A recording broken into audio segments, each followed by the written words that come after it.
एक दूर दराज गांव में एक नेक, मेहनती और सादा दिल चरवाहा रहता था।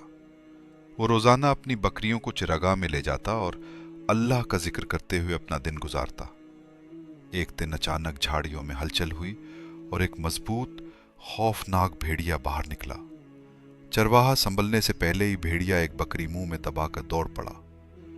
चरवाहा बेबसी के आलम में सिर्फ ये कह सका, या अल्लाह, मेरी मदद फरमा, मैं तेरा ही आसरा चाहता हूं। चरवाहे की ये सच्ची और दिल की गहराइयों से निकली दुआ कबूल हुई।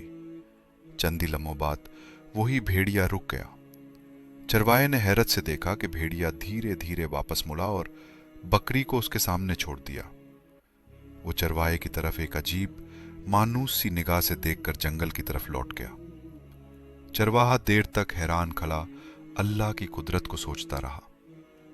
इस वाक़े ने उसके दिल में ये यकीन और भी पुख्ता कर दिया कि जब इंसान सच्चे दिल से अल्लाह को पुकारे तो मदद जरूर आती है, चाहे वो किसी गैर मुतवक्के जरिए से आए। उस दिन के बाद चरवाहा पहले से ज्यादा इबादत गुजार और शुक्र करने वाला बन गया।